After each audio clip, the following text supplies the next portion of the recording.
Hey guys, so I just got out of my tongue tie operation. It was corrected with the laser. As you can tell, my mouth is frozen. It's the weirdest feeling ever. Some I'm gonna just overview exactly like what I felt during the surgery, what I feel now, and I apologize in advance for my funky speech and inability to move the left side of my mouth. But so going in, they advised me they were going to freeze the left side of my mouth, just one side, and under my tongue. And the level of freezing depended on how severe the tie was, how thick the tie was, because that's going to determine the extent of the lasering that they're going to do and the extent of the wound and the extent of the pain, obviously, too.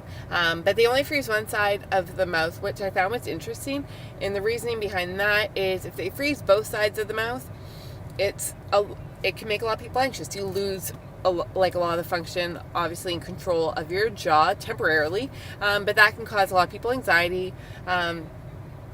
And for someone that's never had freezing done in their mouth, I think I did when I had my wisdom teeth taken out, but I was completely put under, so I wouldn't have felt the freezing. But it's definitely a weird sensation, and I'm an anxious person. I'm claustrophobic. I'm afraid of heights. When I experienced my issues with the numbness in my arm and in my back and in my neck, which led to a whole bunch of testing to see if it was MS related, that caused me a lot of stress, anxiety. So, in feeling like lack of control, I guess, too, causes me anxiety. And so, when they started the freezing, I immediately felt my anxiety creeping in, and I was like, holy crud, thank gosh I'm not getting my entire jaw frozen right now, because I'm starting to get anxious, and it's just my friggin' side of my face that's freezing. The underneath of the tongue didn't really bother me in terms of the freezing. I don't think it froze as much, but it didn't bother me as much because I couldn't feel it, right? Like your face and your jaw, you feel a lot more than what's going on underneath your tongue. So I didn't feel it as much, but I could tell because I have a tooth underneath, a tooth at the front, this one here, my now wonky tooth, thanks to my stupid tongue, tongue-tied tongue that was pushing against it. But I could feel that tooth popping out of the freaking gum, and so it's sore. And so when I was feeling with my tongue, I couldn't feel the pain that I normally feel there, so I assumed it was safe and it was numb underneath. Obviously a little bit of anxiety about whether or not they froze enough. Am I going to feel it when they're doing it? Is it going to hurt?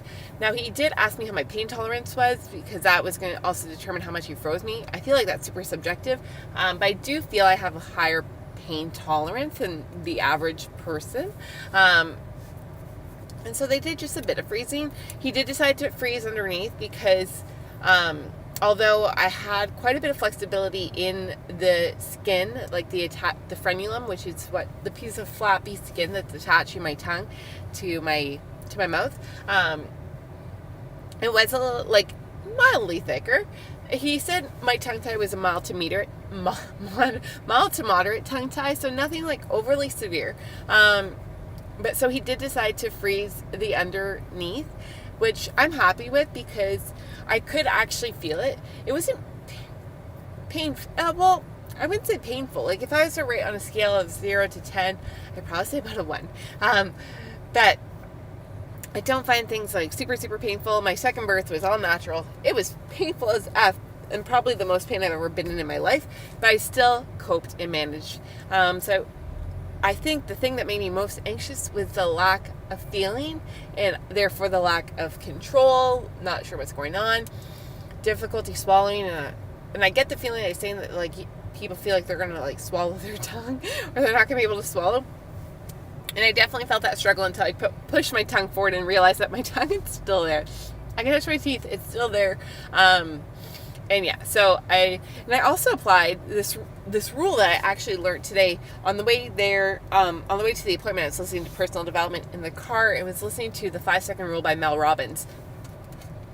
And I applied that rule. Like, I had started the book a while ago, but I just got to the rule today, and it's about counting backwards from 5, 4, 3, 2, 1. And it eliminates your excuses. It eliminates your fears, your doubts. And so I'm like, you know what? I'm going to do that. 5, 4, 3, 2, 1. It's funny because I started doing that. And he was like, oh, if you're getting like nervous or anxious or anything, he's like, just count in your head. He didn't say count backwards, but I did count backwards, 5, 4, 3, 2, 1. And then like, was like, okay, I'm cool. And as the freezing kept getting more and more, like anxiety would creep in as like more of my mouth started freezing, and then it would settle again, and I would do my 5, 4, 3, 2, 1. So the weirdest thing I would definitely say was having that done. They did recommend I take Advil, so they gave me 2 Advil. I really wanted to hold off to see how bad the pain was, but then I was like, you know what, I'm going to trust her judgment, and I'm just going to take the darn 2 Advil, and we're going to see how it goes. So in terms of what I feel now, it's actually really hard for me to know because I can't feel my mouth still. Do I feel more loose? Do I feel more calm? I think so, but then I don't know if that's just because my expectations were that. So I'm going to see, obviously, how things progress. It's definitely weird. It's weird to have a tongue that, no, that's one thing I can notice right away. It's weird to have a tongue that can freely move around my mouth. Bizarre. Most bizarre feeling ever. And my speech seems to be fine despite my mouth being frozen. Like, my speech is obviously impeded right now because my mouth is frozen. But I don't feel like my tongue would always hit my right side. The bite that's all funky. And I don't feel it doing it as much right now. So, curious to see when the numbness wears off how everything feels. And in terms of swallowing and that, if it's going to become easier for me because I didn't even realize I don't even swallow normally, that it's a struggle for me. I didn't even realize that. It was my mom that pointed it out to me. And then I was like, wow, I do. Like, I really have to stop and take a big swallow back. And I get excess saliva just building up. And so I'm really curious and excited to see what's going to happen, but obviously I have to wait till the numbing wears off. So it should wear off in about 3 hours. I literally just got out of my appointment, but I wanted to come on video, and I couldn't even go live because my phone's flat, so I'm charging my phone in the car, so I'm on my laptop, so hence the awkward positioning here. But I just wanted to see what I wanted to get on and record something, so I have something. And looking in the mirror, I'm like, I think I look different, but I'm not sure. So Simon and I did take before photos, a lot of them, so I'm curious to take the after photos. I'll have him take photos when I get home, when he gets home tonight, and then I'll obviously keep on taking more photos. I do feel less tense, less anxious. That could also just be because I just got out of a surgery and I'm like happy about the results and excited to see. And I'm going to do a little FYI. If you don't want to see my tongue, close your eyes.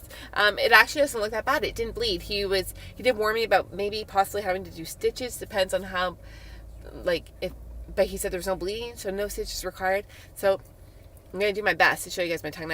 It's because I'm still frozen. It's actually hard for me to know what I'm doing. But I'm going to lift my tongue up and you're going to see it's going to look like a little diamond. And you can kind of see the tissues underneath, the muscles underneath. Kind of cool, kind of not. So if you don't want to see this, I'm going to count down to 3 before I do it, and you can just close your eyes. 1, 2, 3.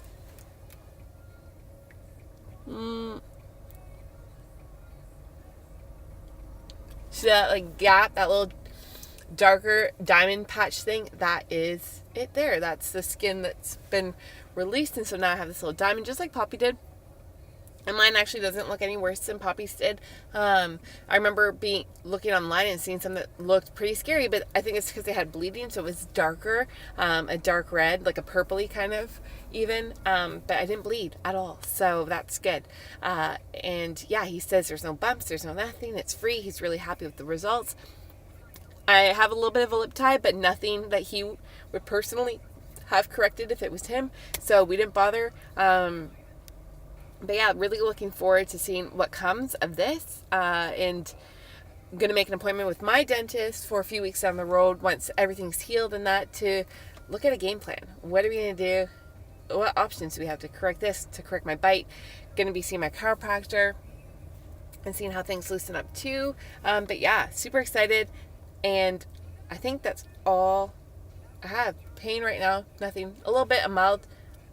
I can tell the discomfort's going to come. They said avoid super hot.